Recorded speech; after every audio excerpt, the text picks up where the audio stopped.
All right, hey, welcome everybody. We still have some people joining, but I guess we have most people here now. First, there will be a recording, so if you want to share this to your colleagues, you're gonna get a recording and you're able to share that. Secondly, welcome everybody. A few sort of housekeeping things. If you have any questions at any point, there is a Q&A feature on Zoom. We're gonna be using that for taking questions, and feel free to put in questions at any time. We're gonna be taking them either at the end of it or then during, if it fits well with the conversation flow.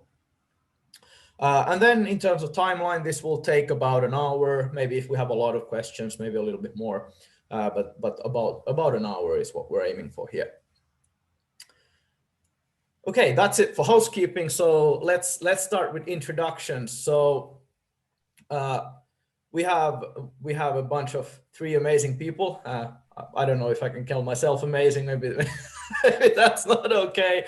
But at least we have two amazing people, and then one we're not so sure about. So hey, I'm gonna let you guys introduce yourselves. So Mike, you can go first. You're first on my screen. Absolutely. Do you want me to introduce the company too? Yeah, go ahead. Introduce yourself and the company. Fantastic. Thank you, Eero. I count you as an amazing person. I've always enjoyed working with you. So I really want to appreciate you for hosting this session. I am Mike McCourt from SigOpt now.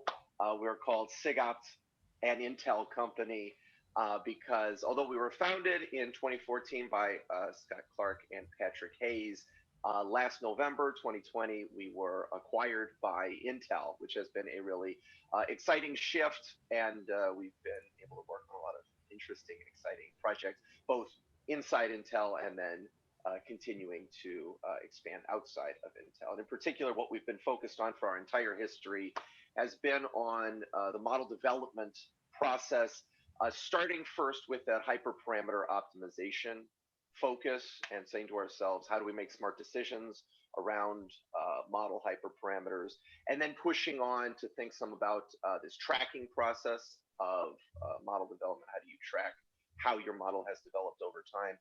And then how do you make sure you can orchestrate things somewhat effectively, especially in this parallel computation setting? We have a few core value propositions really at SigOpt. Part of it is this question of integration. How do you facilitate this interaction of hyperparameter optimization? We have all of the various different elements of model development. We'll talk more about that later. Sample efficiency really also is a key driving factor of SigOpt. How is it that we can be as sample efficient as possible, reduce the number of required trainings of your model, and still find you the best model that we can? And in particular, scale. How is it that with some of the decision-making process that we facilitate at SigOpt, how is it we can help you conduct this model development process at scale? And I'd like to talk about all of those factors in a little bit in the context of this project we've worked on together, Eero. Thank you. Thanks, Mike. Yeah, and SigOpt definitely an amazing company if you're looking to optimize models or build anything at scale in terms of machine learning. Go ahead and check them out. Then let's jump into Kevin from Tecton. Go ahead. Hi, nice to meet you, everyone. My name is Kevin Stumpf, and I'm the co-founder and CTO of Tecton. Tecton is a data platform for machine learning, or really a feature store, which helps solve the hardest and most common data problems around machine learning, meaning how do you turn raw data into features, which you then provide to your models, which are running in production, or to your training pipelines, which are running in your training production system, or to the data scientist who's working in a Jupyter notebook or some other data science environment that I'm sure we're going to talk about here as well, so that they can get access to historical features, train their models with it, and whatnot. Before starting Tecton, my co-founders and I, we were all over at Uber, where we built Michelangelo, an end-to-end internal and proprietary machine learning platform that all the data scientists, data engineers, ML engineers, software engineers would use to end-to-end train an ML model, backtest it, evaluate it, and then eventually push it into production and then use it at Uber scale in production for really low latency and high scale use cases. Thanks, Kevin, and also a plug from me on Tecton, amazing company, doing great things in the data management field. If you're working with, if you're stuck with how do I manage my features in production and training and so on, like go ahead and check them out. And lastly, my name is Eero Laaksonen. I'm the CEO of Valohai. We're an MLOps company. What we offer is an MLOps platform. We help companies that build custom machine learning models, whether it's like classical machine learning or deep learning.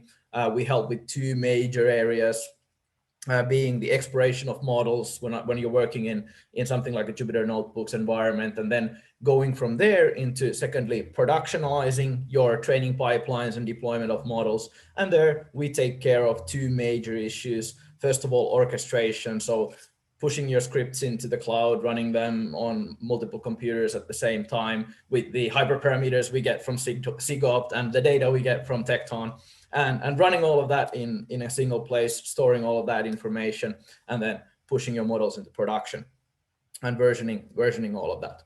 So that's us in short, and I promise you this is where the plugging will end, and we'll focus more on the beef of the matter. So well, I could spend a minute and give a plug for Valohai. I had the great fortune of working with Valohai for this NeurIPS competition over the past year, and I will say I loved using the Valohai system. Incredibly impressive, incredibly effective at scaling, up to thousands of simultaneous computations happening at the same time, spread out very effectively over machines. Thank you for working with us on that exciting project, Eero. Thank you. It was a blast. It was really some interesting stuff. If you're interested in optimizing models, go ahead and check out the white papers that came from that. We worked together with Twitter, Facebook on a really interesting competition. But yeah, hey, let's get into the topic of the day. So today we're talking about the topic of MLOps around an ebook that we co-authored with this group.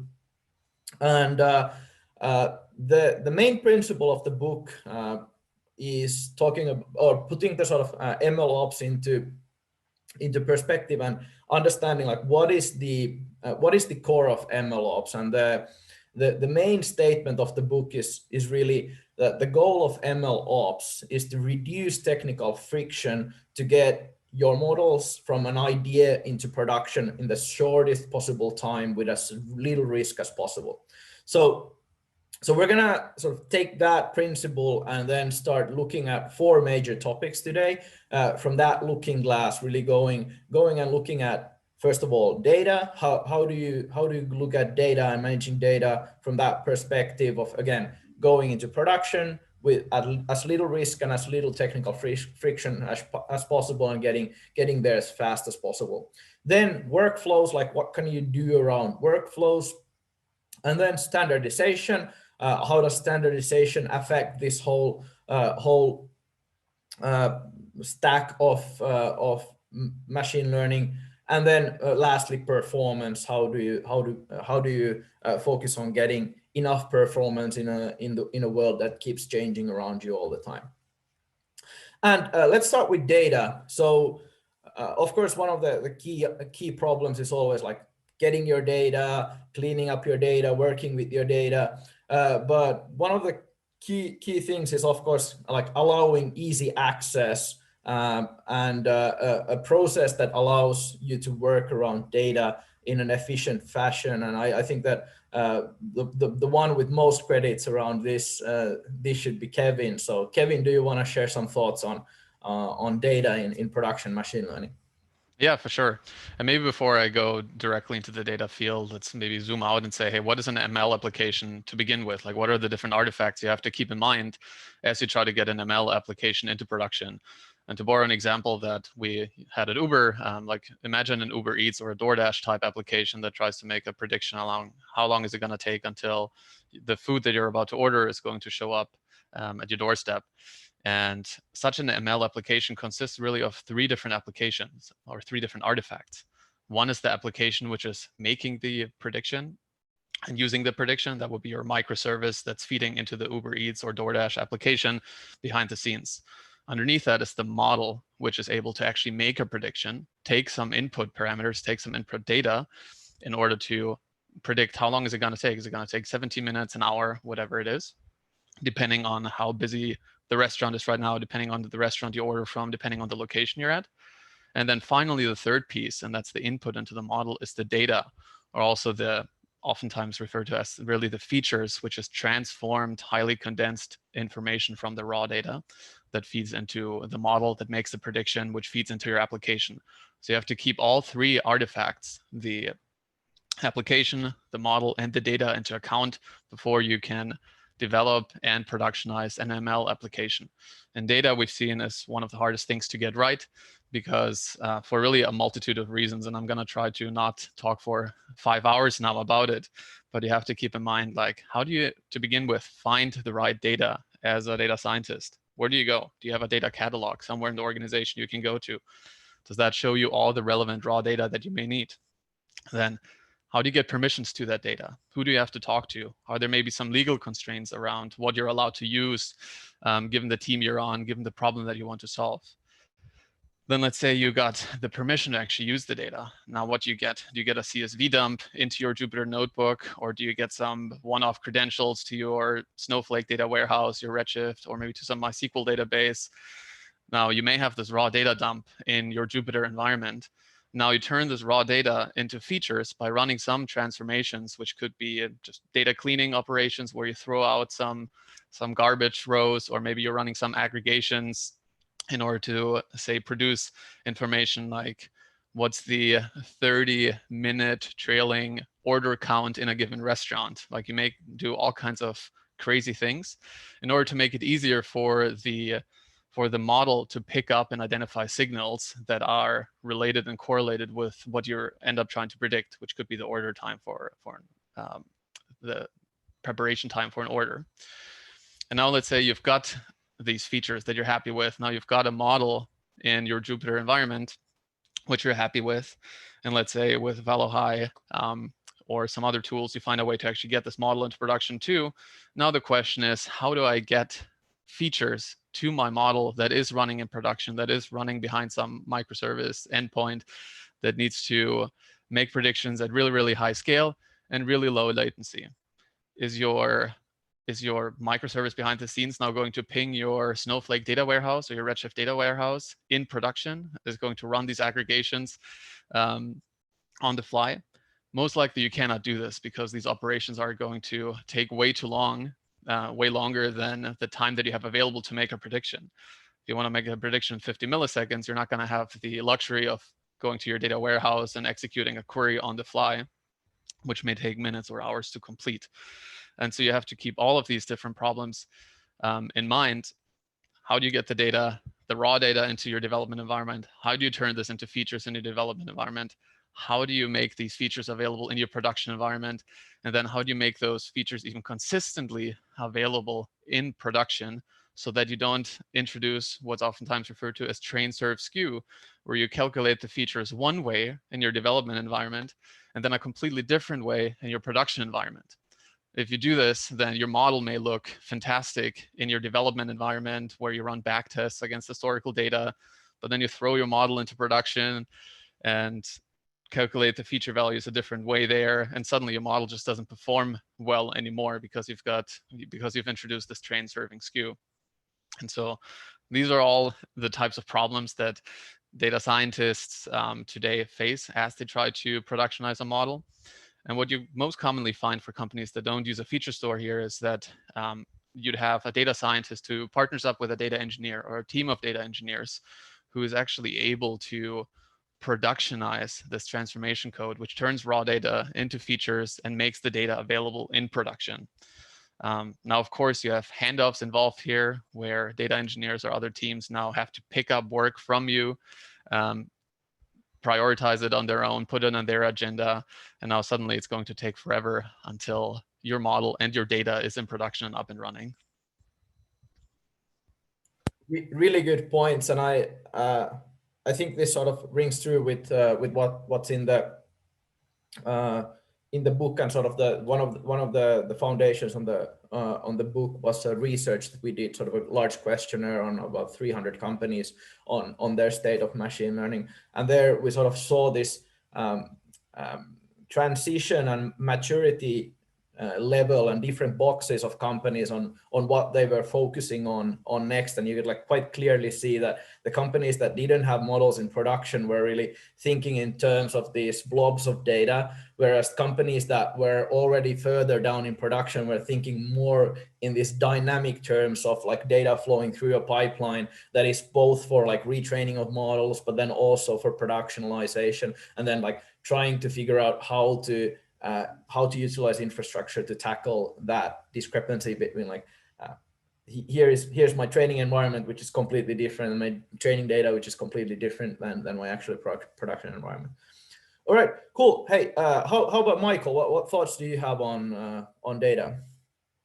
You know, SigOpt lives in a very interesting position. It's been designed intentionally so that users do not have to share any data with us, which has its problems in the sense that we can't leverage knowledge necessarily about the data to help accelerate this model development process.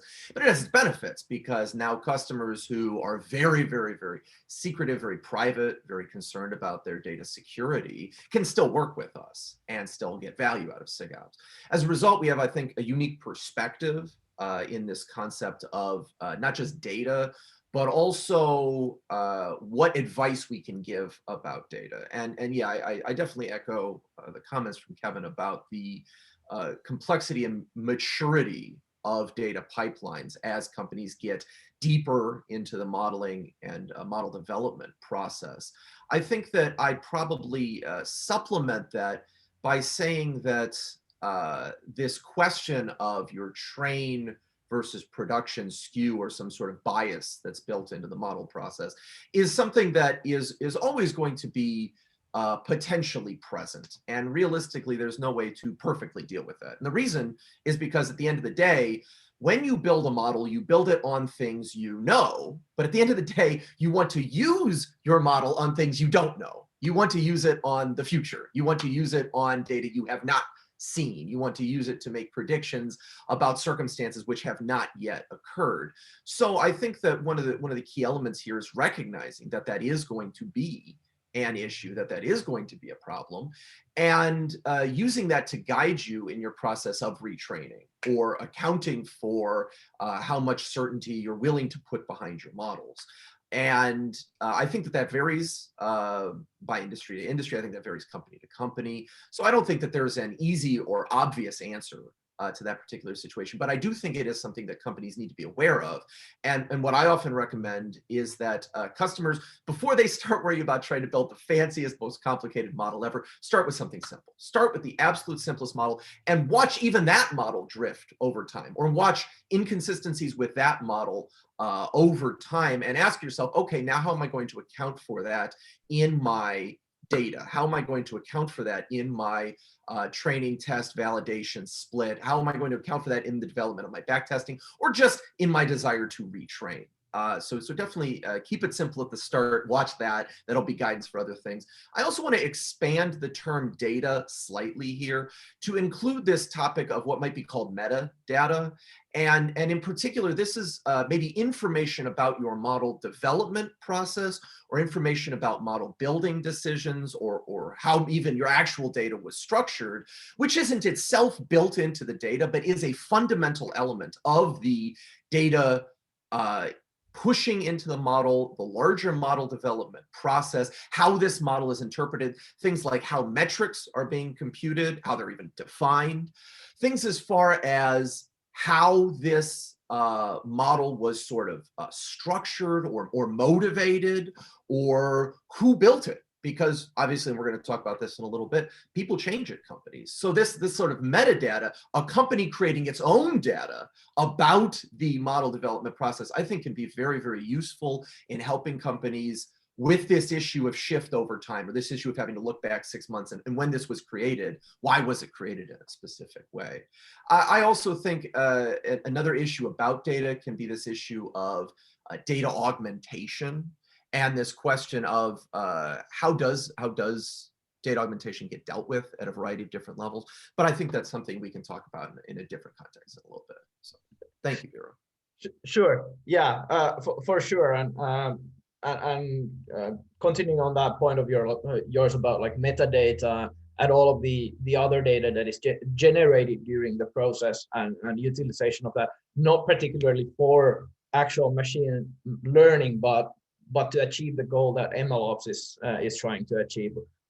Which is and like, the split there between just machine learning versus the model development, this bigger concept here. Yeah, for sure. So like stuff like understanding like or the Docker image that was used for a particular training, or other output artifacts that might be used, whether it's test reports, whether it's like error reports, logs on pipelines that crash, all of that stuff. Of course, getting quite far from the actual like training data, but also data that is related with the process. And from our point of view, that's like being one of the core value propositions of what we sort of talk about a lot of the time. We see that a lot of companies do struggle with like, how do we manage all of this? All right. Hey, I have a few questions here. First of all, there is Eduardo from Mexico is asking about, you already mentioned this MLOps as something to reduce friction. Then how about technical depth between research and production? Is it possible to consider or talk of this term when talking about MLOps? Well, I personally think that technical depth is one way to look at sort of the technical friction that is involved in getting into production faster and with less risk. I think that technical depth is sort of inherently means risk and slowness of process when things escalate. So I think that it's sort of in there. I think that it's a very core concept in machine learning and MLOps. The whole sort of process that we're going through as MLOps is starting to emerge, I think started in many ways from the Google paper, which I think was stated something like high technical depth in machine learning being the high risk or high interest rate credit card. Yeah, that was the topic. A really great paper from the Google research team that sort of started this process. So yeah, I definitely think that it should be a part of this. I see some people raised their hands for asking questions, but can you use the Q&A feature to write your questions so we can pick them up when they come?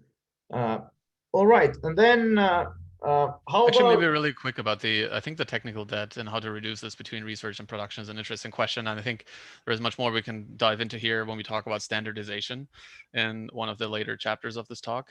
Because at the end of the day, like technical debt is oftentimes introduced when you don't have a standardized process. And what we've seen at Uber and with our customers here at Tecton is that oftentimes, if you don't have standardized processes, then people build their models, build their feature pipelines, build their data pipelines in one-off bespoke ways that afterwards are extremely hard to manage because they just do it one way that maybe just one person understands, and then this person leaves the company, and then afterwards nobody understands it anymore. There's not a consistent way to solve the same problem over and over again. And that's where standardization comes in, and that's where platforms come in that help you actually automate away a lot of these problems. Tecton Feature Store helps you reduce or minimize the technical debt when it comes to solving the data problems around machine learning, and MLOps platforms allow you to reduce the technical debt that you would typically introduce when you try to productionize an ML model. Yeah, exactly. Then I have another question on what do you guys think? I have seen this very different two types of processes when we talk about like structured and unstructured data and how that flows through a sort of machine learning process. I kind of wanted to hear your thoughts on like structured meaning time series or whatever you can put into sort of a database, and then unstructured being stuff like images, audio, NLP. we sort of see these as very different looking processes from like feature generation point of view, feature management point of view, and very different types of tools being adopted in those fields. How do you feel about that? Yeah, and then there's also the semi-structured data in between that is Yes. not necessarily just unstructured or Yeah. fully structured. And yeah, when you talk about data management here and looking at very different tools, it really depends on which parts of the data management lifecycle you look at. You could try to simplify it by looking at extract, transform, and load. Of course, with a transform piece of it, yes, you would typically find fairly different tools that transform your structured data versus your unstructured data or your semi-structured data. There's still common systems that we oftentimes see, though, to extract, say, the data to begin with, whether it's structured, semi-structured, unstructured. For instance, you could use Spark for that, and Spark is pretty good to extract unstructured as well as fully structured data from your data lake or other data sources. And then, yeah, transform piece, you've got way more variance here. And then the load piece is interesting too. Like, where do you store, where do you manage this type of data? You would typically see that you've got your data lake, which is where you can actually throw everything at, whether it's fully structured data or fully unstructured data. Data warehouses, as of today, are more suitable to store structured or semi-structured data. I know there's much more of a push now to actually bring much more unstructured data in. So it's going to be interesting to see a couple of years from now to what extent we would still see this clearer divide of what types of data do you manage in a data lake versus a data warehouse. But as of today, that's how I see the difference between those two, or really three, categories.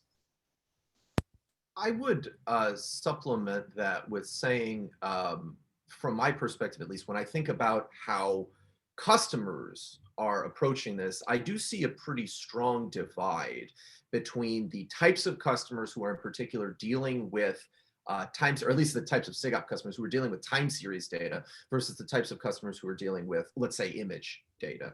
And obviously, as I mentioned, customers aren't giving us their data, so I don't know exactly what they're doing. But in discussions with them, it does feel that when people are working with time series data, they often seem to be building their own strategies much more frequently than when people are working with, let's say, image data, where perhaps there's this wide swath of literature talking about how all of these different tools are already the best thing that you can be creating. Now, some of this may be, let's say, selection bias, and it just happens to be the customers who like to use SigOpt with their time series tend to want to build their own tools or their own methodologies.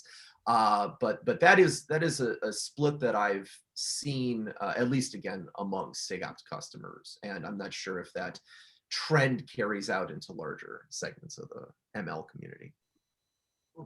I certainly do see that, but I could go on for a long time about that particular topic, seeing how different everything from like augmentation to so on looks in these types of environments. But I want to move on to the next topic. So next we're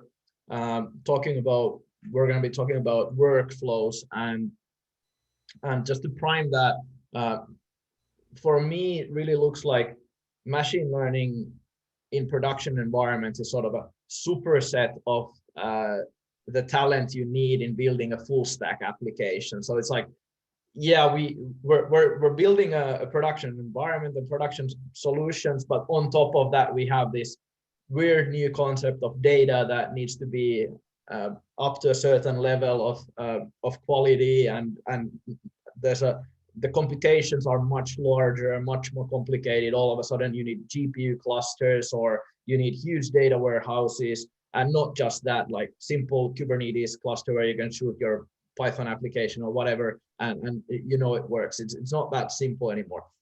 So obviously, the technical workflows that are required to manage and build these types of systems are going to be much more complicated.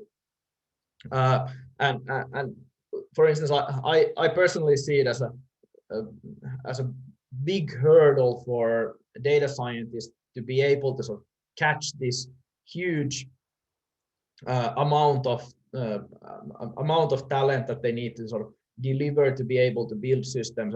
I think one of the main points of MLOps is really to take that required full stack capability and abstract it away and let you focus on a smaller subset that can be actually managed by people outside of that, like 0.001% unicorns that can do everything in the world that we always read about, but don't really exist in the real world.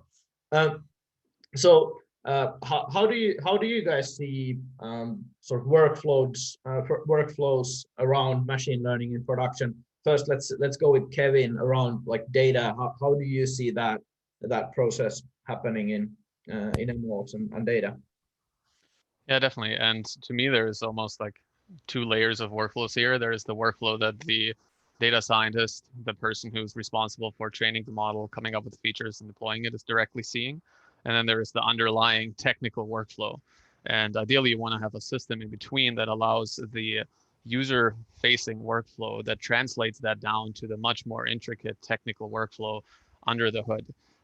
If you don't have that, then the user, the data scientist, will again have to work with the data engineer to spin up data pipelines, which read the raw data, turn it into features, store it somewhere, and then serve it in production.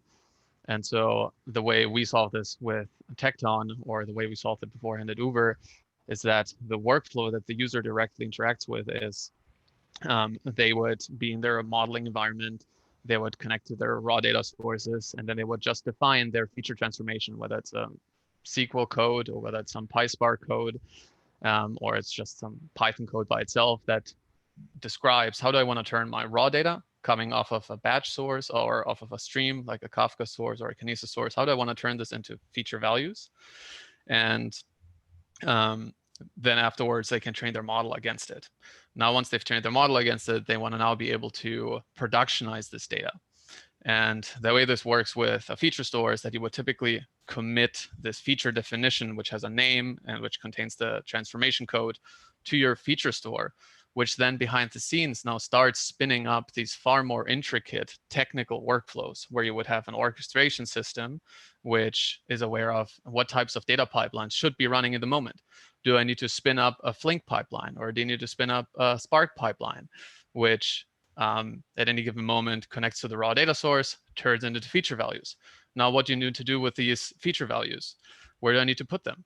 Well, most likely if you have a model that's running in production at high scale and low latency, you need to store some of these feature values in a key value store, some data store that is able to respond very, very quickly within just a couple of milliseconds. Okay, that's great. So you have your feature store solve that problem and productionize the feature values so you can use them in production. But then you also need the ability to fetch later on these feature values to train your model, because you want to take a look at what did the world look like at any given point of time in the past as a data scientist as you train your model. And so these data pipelines, which your feature store manages, they would also take the output of the data pipelines and then store them in a data store where you then later on can go to in order to look at the historical feature values that you then again use to train your model, while you of course get the guarantee that you're not introducing this train serve skew that we talked a little bit about earlier. Totally makes sense, and the same thing from our point of view, sort of for training workflows. Again, like just like when you want to submit a data transformation, you don't want to manually go ahead and start those like Kafka runs or Spark jobs and spin up clusters and so on. The same thing with us is like when you want to run a notebook on a GPU cluster or GPU machine, you don't want to manually log into AWS and spin up a machine and deploy a Docker image and then log in there and start running and manually put everything down and store your logs in between manually, and doing all of that sort of DevOps work or a manual work in between just to get that notebook running.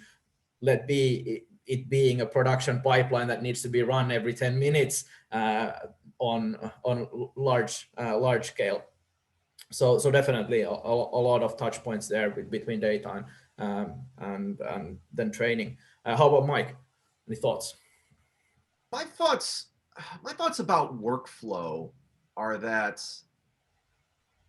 speed matters, consistency matters, And consistency is sort of born of maybe communication. It's born of documentation. Kevin just mentioned this question of what did the world look like 6 months ago? You know, I'm using the feature that exists now, but did it look different when somebody trained this model previously?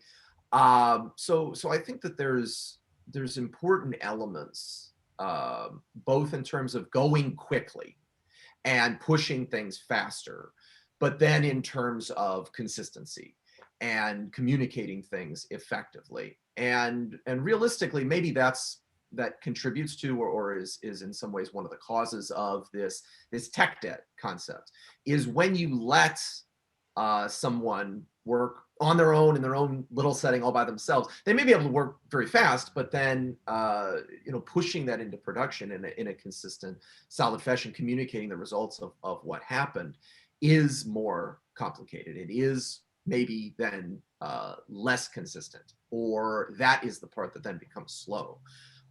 So I think that one key element here, as far as having an effective model development workflow, is this question of collaboration. How is it that you are documenting things that are going on? How is it that you are documenting the shift in things over time, and are doing so in such a way that people in various different aspects of your org can speak about that. And I know we're going to talk more about this later, but I'm bringing it up now because I think that this does affect workflow.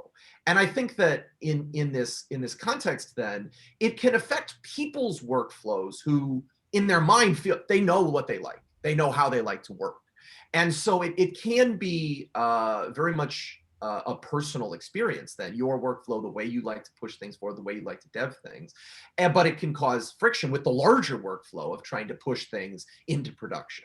So in that context, I think it is pertinent in this topic. Parallelization and just this question of developing multiple models simultaneously, or more likely within the development process, parallelizing different aspects of this workflow, different aspects of feature development, or different aspects of hyperparameter decision making. I think that parallelization is a key element in making sure things are going as quickly as possible while still keeping things documented. There's obviously this sort of trade-off mathematically as far as going to a higher parallelism as things are going on. Somehow things are in flight with less information than you'd like them to be. But at the end of the day, I think that's one of the best ways to speed things up without losing this ability to communicate and document things. And really, I'm just mention one of our customers who talked about a large consulting firm that talked to us about really a 30%, they saw a productivity gain.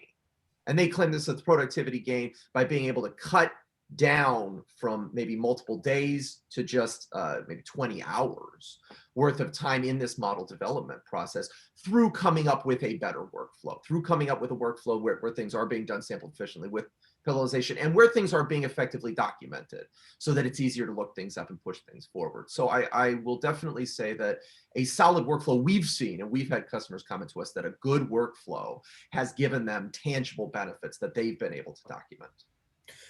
Yeah, and I think I want to double down on this really quick. I think this, the importance of speed here, Michael, that you brought up is super, super important, because like we've actually seen both at Uber beforehand when we started, before we built Michelangelo, the ML platform, where it would actually take 6 months or 12 months to get an ML model into production. We see the same thing with a lot of our customers before we engage with them. And it's not just where you actually now suddenly are twice as fast, but it's several orders of magnitude faster what you can accomplish by actually providing a great workflow to the customer, a great standardized workflow to the customer, which we're going to talk about in a second, which then allows you to automate a ton of stuff that gives you this multiple orders of magnitude of a speed up, which at the end of the day allows the data scientists to really rapidly iterate on their ideas, put them out into production and test them, which you really need to do as a data scientist, where you're experimenting with things by the definition of your job, where you don't really know ahead of time whether your model is going to actually perform well in production. And if you always have to wait 6 months or even a couple of days, it's going to drastically slow down your productivity. And you want to do whatever you can to put great workflows in front of the user, standardize them, automate them, so you can shrink it as much as possible down to basically the speed and the efficiency that we're now used to as software engineers, where we can write a line of code and get it into production literally within minutes.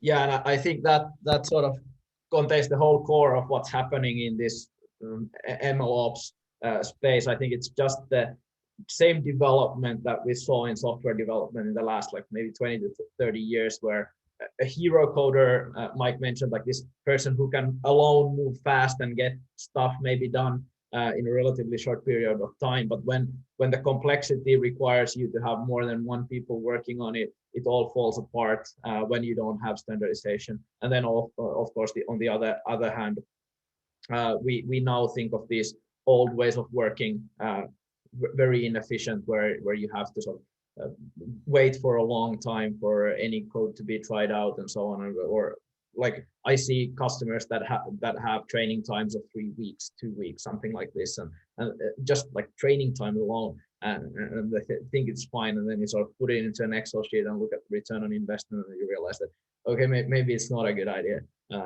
Yeah, and that brings me to my next question. Do you have any awesome like dirty stories from the fields? I would love to hear a few like really bad workflows. We've been talking about good workflows, but any real world examples on stuff that you've seen in the wild?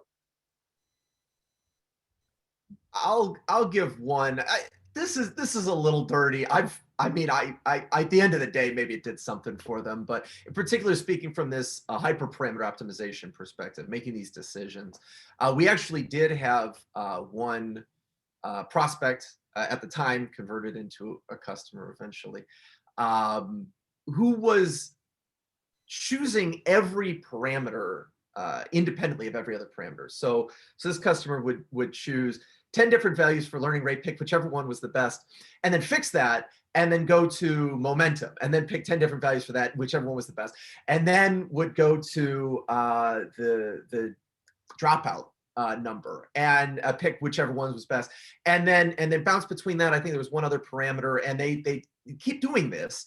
And you know what? At the end of the day, it was working for them. They were happy with that, partly because they didn't know they could be doing better. But then they started to talk to us. They realized, oh, actually, these things have some sort of joint interaction. And if you do that strategy, you'll get something. I mean, it's not gonna be the end of the world, but you could do a lot better with that. And really, it was an important realization for me, realistically, because I had just assumed, oh, it's obvious that if you think about all these parameters simultaneously with each other, things will be a lot better. It's not obvious. And if you do not communicate that to people, and for people out there watching, if you're not aware of this, there is a lot of complexity in this process of choosing intelligent parameters, and especially choosing intelligent parameters maybe from different parts of your workflow.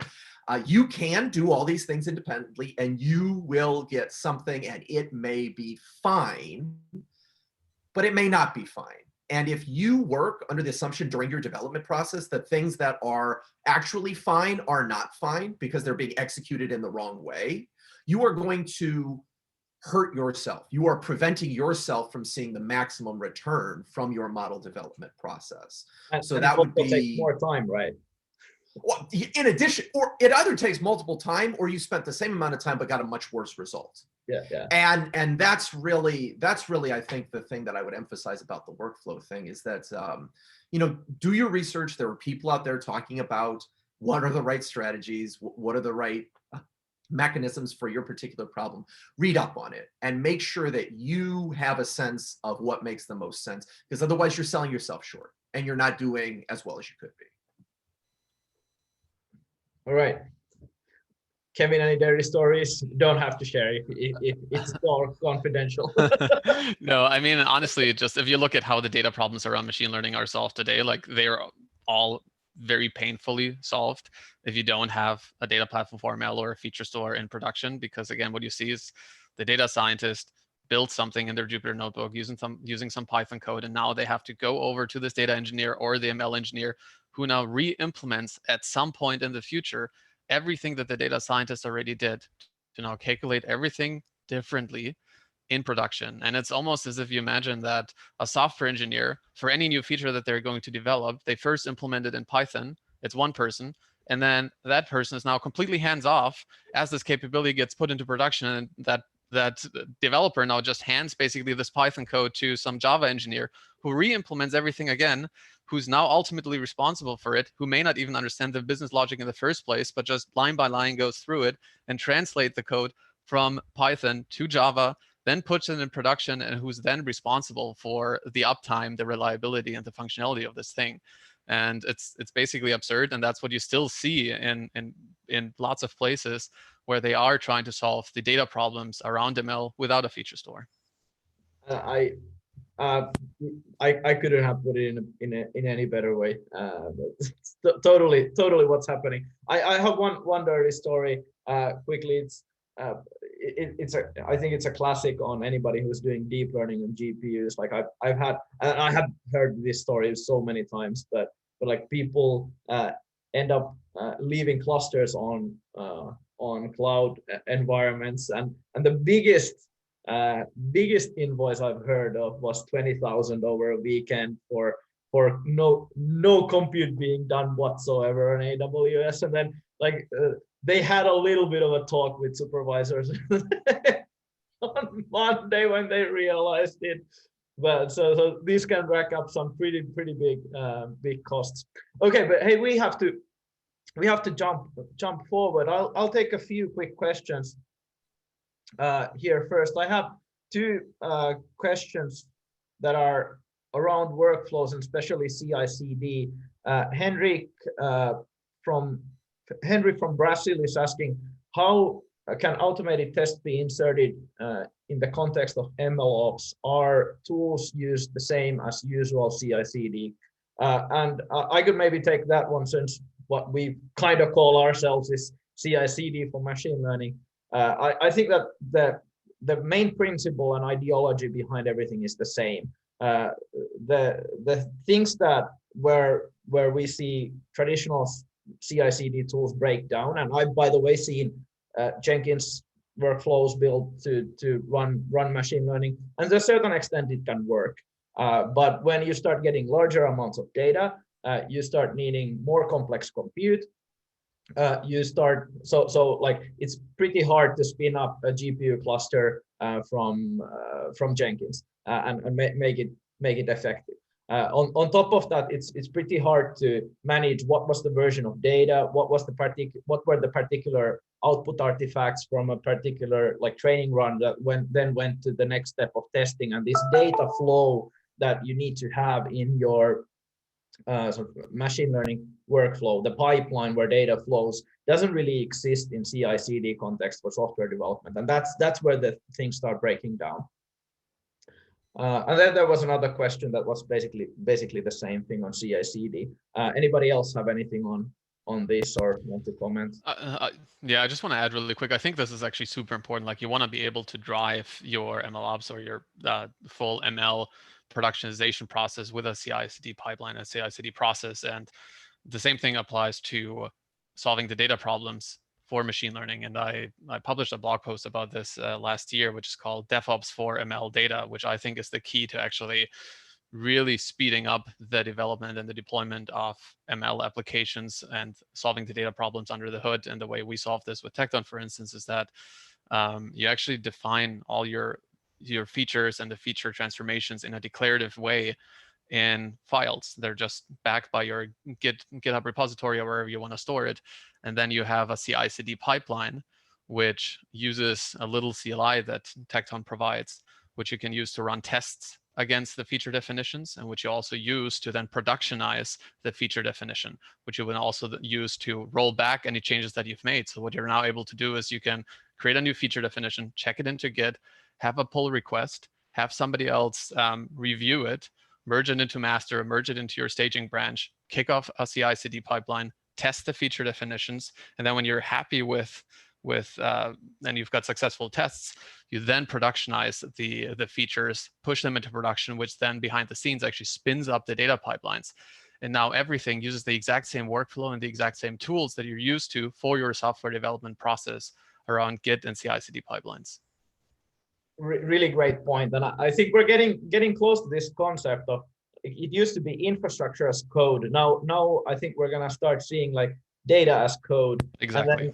And then on the other hand, we think in the same exact terms for like running the processes of training and running testing and augmentation and so on data, and building models and productionizing or pushing models into production. The same thing, like every definition needs to be in code, they need to be committed to Git, they need to be tested, they need to be reproducible, so that when you have those features and you use them in your training pipeline, all of that is actually documented from raw data all the way to the actual model that runs in production. And you can always backtrace. If something breaks down upstream, you can always call to any of those points and pull that, let's say, to your exploration environment and start working in Jupyter Notebooks to understand, is my data wrong? Is my code wrong? What's happening here? Okay, hey, let's move to the next topic of the day. There's a lot of questions, but I'll pull some in at some point, but we need to get through the agenda. So standardization. One of the sort of issues that we already maybe talked about here a little bit is where do we want to allow as much free flexibility around tooling and working with data, building models, solving those business issues, and where do we want to draw the line so that your organization can actually grow? And maybe sort of talking about standardization in machine learning, the way I see it, it's like I mentioned, the same thing that happened in software development, which is sort of how do we go from these hero developers into teams that can grow exponentially so that we can also deliver exponentially. If we look at companies like, for instance, Facebook, who at the height of their growth probably recruited thousands of people over a month and still had those people be effective in building that software. How do we build a standard enough environment so that you can do that on the data side and on the machine learning side too? And how do we still allow as much flexibility as possible? This is a drastically fast changing, fast-paced environment. Like what we, for instance, see that when we started, TensorFlow almost didn't exist. It was a joke. Then like everybody was, TNO is the coolest thing out there. Now it's been like maybe 5 generations of different frameworks that were the king in just a few years. So what we ended up doing is drawing the line in sort of, you can use whatever tool there is so everything runs on Docker. So there's already good tools out there that give you a good point of abstraction. We chose Docker, so whatever tool you want to use, you can, but you also have to deliver the image that can reproduce those results. So sort of, yeah, you can use whatever you want, but you also have to make sure that the next guy who's coming into this project can also do it. How about Mike? Do you have any thoughts on standardization and one sort of larger thought, which is that standardization is extremely important for this onboarding process, exactly as you mentioned in the context of Facebook. It's also important in this churn process where you're losing people potentially. Salesforce talks about this from this perspective of when your salespeople are leaving, they're stealing from you because they're taking their Rolodex with them out of the company. And that was their key pitch to companies, is make them put their Rolodex in the database. The same logic in some ways applies here. Obviously, I don't think there's a nefarious sense to things so much in the ML process, but I do think it is a very common situation. People come in, people leave. You know, I mean, the half-life of a data scientist, data engineer in some of these places, maybe a couple of years, maybe even less in some places. So you have to deal with that. And standardization is one mechanism for dealing with that. The elements of this that I'm going to say, and this isn't a tool, but this is something we talk about a lot with our customers, is it has to really have buy-in at the top, and it has to have buy-in every port down the food chain. Because if individuals don't feel supported by their management, then they are just going to do whatever they're happy with. And that's what ML people oftentimes have grown up with right now in the current state of the world, is they've done what they feel comfortable with because that's how they got their current job, was doing what they do best, not standardizing on some broader tool that exists at the company.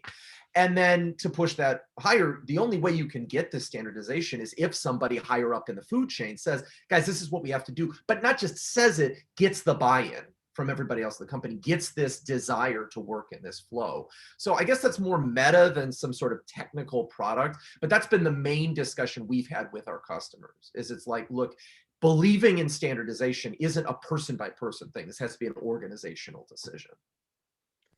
Yeah, I think if you, sorry, do you want to respond to that? No, Eero? go ahead. Yeah, I think if you want to make it really easy for people in your company to use machine learning in production, there's no way around standardization. The simple reason for that is that standardization leads to automation and allows for automation. And automation leads to rapid iteration. And as we've established earlier, you need to be able to iterate rapidly in order to make progress with ML really, really quickly. And oftentimes people think, oh, there is this one-to-one trade-off between, say, standardization and flexibility, or the speed that you get out of it. But oftentimes you can just limit the flexibility a little bit, like go from 100% flexibility to just 90% flexibility, and vastly speed up all your workflows. You get like a 10x, 100x speed improvement of getting things into production if you just limit the flexibility a tiny bit. That's what we saw with Michelangelo at Uber, where you had 20 ML training algorithms to choose from and not anything possibly in the world. As a result of that, people were able to train their models and get them into production within just a couple of hours. The same thing with Tecton in our feature store, where yes, like you can use SQL, PySpark, and Python to express your feature transformations, but not any possible way, any possible other language. And as a result of that, you get your data into production, again, within hours rather than weeks or longer than that.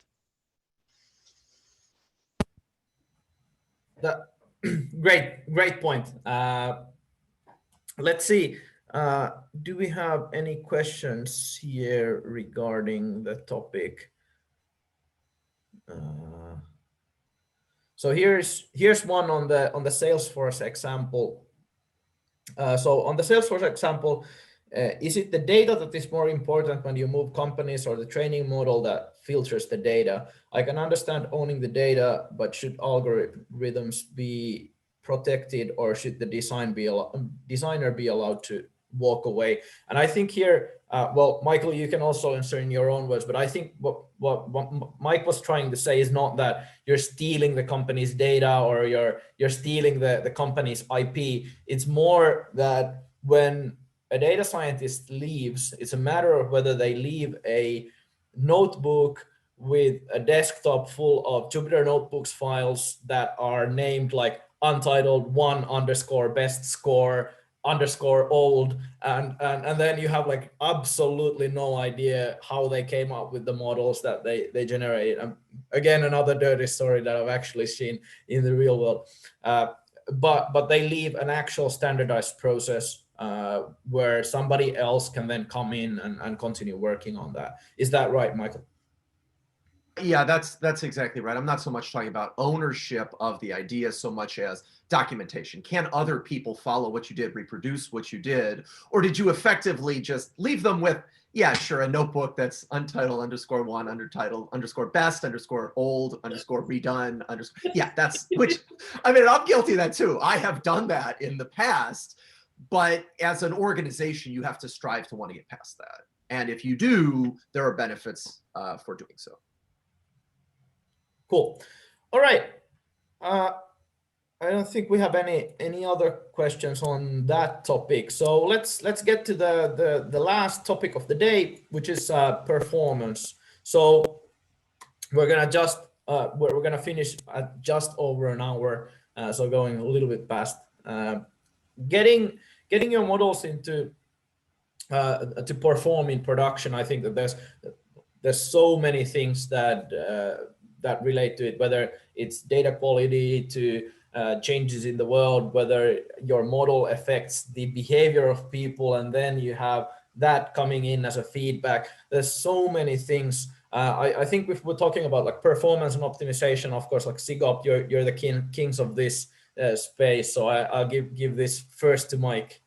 I think that, yeah, optimization of metrics is extremely important, but for me, and when I'm discussing things with customers and prospects, the most important thing at the beginning is the definition of metrics. People have to agree that there is something which is actually pertinent in a business context. And that agreement needs to be sort of shared across a variety of different stakeholders at the company. So this definition of metrics and agreement of value in metrics is the most important step in the process. Because if you go out and optimize a metric that you thought was valuable, and it turned out that it was actually not correlated with business success, or even somehow negatively correlated, which we have seen at our company. Customers thought some metric was really valuable, it was negatively correlated with business success, and they were really confused. And that's just part of the process, is that if you optimize the wrong thing, you're going to really hurt yourself.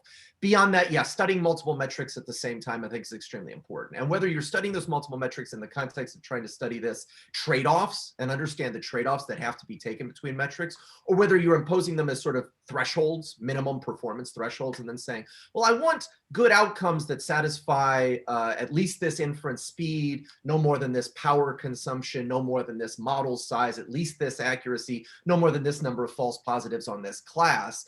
I think incorporating all of those metrics into your process is very valuable and gets you closer to immediately recognizing business value. I totally agree with that. I have another story from the fields. I just had a talk with a friend who's a senior data scientist, and he told me what's the difference between him being a junior and a senior. When he was a junior, he was building a lot of models requested by business, and as a senior, what he's doing is he's asking why, and not building models anymore at all, because like he's just asking like, why do you need this metric? And then they're like, good point. That is exactly what I'm talking about. And if you can build the one right model instead of trying a million different things, you can get more buy-in from different stakeholders at your company. Yeah, totally. Yeah. I couldn't agree more with that. And the interesting thing to me is like what we've seen is that once you then have a model that is the right one, that can actually drive the right business metric, then typically it's not actually the model running in production that breaks anymore. Like we know how to manage this artifact in production, how to serve predictions behind a microservice, and then when it goes down, we can restart it. Those are fairly solved problems. However, what happens is not the model breaks, but the data breaks. And so now the model initially, yes, it was performing well, but eventually the performance starts to degrade. And there can be so many reasons for that. Typically, the reasons that we see are the data reasons. And the most obvious one is that maybe the world is just changing. And your model, as we talked about earlier, when you trained it, only looked at what the world looked like at any given point of time in the past. But now the world is changing as the model is running in production. So suddenly it hasn't seen these patterns of the new reality ever beforehand when it was trained. And so you need to now retrain your model. And so how do you even know to begin with whether you have to do this? And typically what you want to do there is you want to look at the distributions of your features when you trained your model and the distribution of those features when you're making predictions in production. For numerical features, does the mean roughly look the same? Does the standard deviation roughly look the same? Or for categorical features, what categories did you see when you trained your model? What categories do you now see in production as you're making predictions? If the feature distributions, the categories get massively out of whack, the only thing you can expect for the model to do is to perform pretty poorly. And that is now a sign for you that you have to retrain your model against the new state of the world. And of course, other more obvious problems are you may just have an outage. Like there may just be upstream, suddenly no new data gets landed anymore. And so now you only have basically garbage features in production. So you get the typical garbage in, garbage out types of predictions. So now you have to go up and find the owner of the data pipeline who now goes in and fixes it. And it can get even worse than that, where what we sometimes see is where you have subpopulation outages, where your model may actually perform pretty well in the US, but it doesn't perform super well in Finland right now. And you only look at the performance metrics globally, and there's just more predictions happening in the US than there are in Finland. And so overall, things look still fairly healthy. But once you start zooming into the subpopulation, you'd notice, oh crap, we have a pretty bad outage in Finland, so somebody should go in there and fix it. And unless you have right data monitoring and feature monitoring in place as well, you're probably going to be in for a hard time to identify and debug those issues. Yeah, I totally agree. And And I could maybe join in on that sort of world changing. I often get asked by like more junior organizations, like companies that are just starting their journey in machine learning, like, what does this mean that the world is changing? And I guess the answer is anything and everything. And I think that a lot of people think that world changing meaning like that there's a fundamental change in the behavior of humans, for instance. That's not usually what it means. It can be that, but it can also be dust on the factory floor going on your cameras. It can be somebody pushing a new version of production code that replaces the distribution of some value from 1 to 0 to 1 to 100 by accident. It can be a new version of a sensor coming from a vendor where the specification is that the vibration will be from 0 to 1, but then the value will actually be from 1 to 100 again. Like there's so many different things, and it's often not the actual like behavior of human people. It's actually just something upstream in your data input or your code that is changing, and you just don't notice it because the systems get so complicated that it's completely impossible to understand this. All right. Any thoughts on this while I look at some questions, if we have anything good coming? Now is a good time to enter your final questions before we close up the stream. Yeah, any last questions, anybody? Oh, somebody asked for the reference. I see for the, I don't remember the exact reference, but it was something like machine learning is the high interest credit card of something. I think if you Google that, you'll probably find it. Yeah, I don't remember exactly what it was. Machine learning, technical depth, and high interest is what I use to find the paper. Yes, there it is. On Google. Yeah. You will find it. It's by Google. And they actually wrote 3 papers on it, I think, like building on top of each other.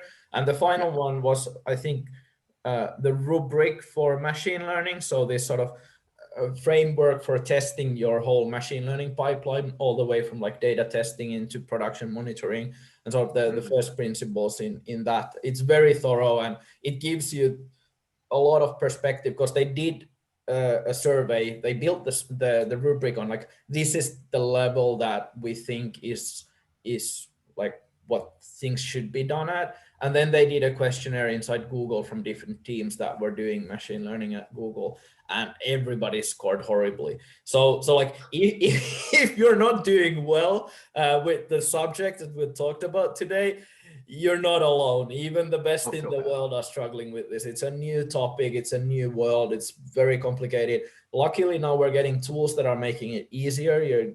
It's no longer you have to code your own version control software, for instance, like it used to be at some point for software development. Now we're starting to see these tools emerge that make it easier. Yes. Okay, I'll take one final question from here. Any recommended techniques for retraining model and data drift? And I think, Kevin, do you have any thoughts on data drift? I mean, basically, just continuing what I said earlier, like you need to have the right monitoring in place to begin with in order to identify model drift or data drift. And then you need to have the right automation in place, which is listening for those changes in data. And then this automation now needs to have the ability to kick off your MLOps, your CI/CD pipeline, which is now able to actually retrain your model and push it in production. So you can wire all of this up. It's not too trivial to do it. We've done it at Uber. We help our customers with Tecton to do it too. But that's basically, these are the rough steps that you have to go through in order to enable it. Cool. Hey, any other closing words? Thank you. Thank you for hosting, Eero. Okay. Hey, thank you, Mike. Thank you, Kevin. Thank you, everybody, for your attendance. This is really amazing. A lot of interesting topics, a lot of great questions. A recording will be out, so keep an eye out for that. If you're interested in the topics, there is the ebook that is available. You can go on at least our website. I think everybody's website should have it to find the MLOps Practical MLOps ebook. It contains a lot of information on the high level topics discussed here, and goes a lot deeper and gives you more things to think about. So thank you, everybody. Have a great day. Thank you. Take care.